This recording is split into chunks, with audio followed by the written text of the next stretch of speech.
क्या हुआ? बताइए।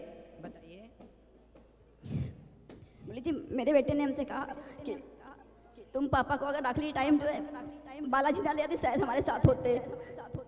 तो बालाजी गए थे आपके पति? वो बीमार थे।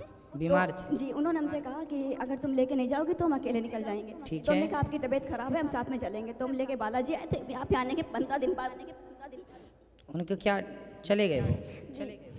तो बेटे ने क्या बोला कि बालाजी नहीं ले जाते तो नहीं जाते? हाँ, कह रहे हैं इतने कमजोर थे, तुम बालाजी ले गई थी इसीलिए चले गए थे। चले गए पापा। कहाँ है आपका बेटा? आया नहीं। तो आप लाते तो हम समझाते उसको। आपको हम समझाएंगे तो आप तो ऑलरेडी समझती हैं। जिसका जितना समय है वो कहीं जाए या ना जाए, समय जितना है उतना ही है, ना उससे एक रत्ती कम है ना एक रत्ती ज़्यादा है।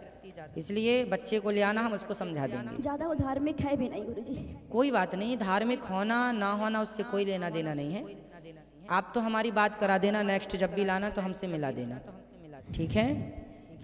खुश रहिए। और जीवन में कभी ये नहीं सोचना चाहिए कि इनके कारण, जिसका जितना कार्य, कोई किसी को मार नहीं सकता। आप किसी को गोली मार दीजिए। एक कहानी मुझे याद आ गई इस सब्जेक्ट में, सुनाता हूँ। बहुत नाम तो मुझे याद था पर अभी कुछ भी याद नहीं है, कहानी बस याद है। कहाँ की है ये घटना ये भी याद नहीं, पर सत्य है। आप गूगल करेंगे मिल जाएगी। एक व्यक्ति ने एक व्यक्ति को गोली मारी, खोपड़ी में, दूर से मारी।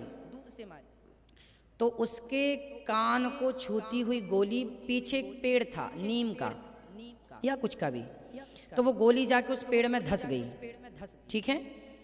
और वो व्यक्ति गिर गया, जिसको गोली मारी, चूंकि वो डर गया, डर के गिर गया और गोली जाके लगी पेड़ में। अच्छा, जिसने गोली मारी उसको लगा कि ये मर गया और वो वहां से चला गया ना।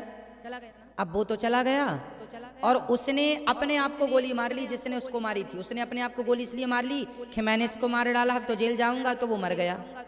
समझना, गोली मारने वाला ने अपने आप को मार लिया और समझा कि ये मर गया, जबकि वो मरा नहीं था। अब वो बच गया और गोली जहां मारी थी वो उसी का घर था। उसी का मतलब जो बच गया है ना, उसके आंगन में लगा था वो पेड़ जिस पेड़ में गोली धसी हुई थी। इस बात को हो गए 12 साल। 12 साल बाद उस व्यक्ति ने उस पेड़ को कटवाया। किस व्यक्ति ने? जिसको गोली मारी थी तो कान के बगल से निकल के पेड़ पर धस गई थी। उस व्यक्ति ने उस पेड़ को कटवाया 12 साल बाद।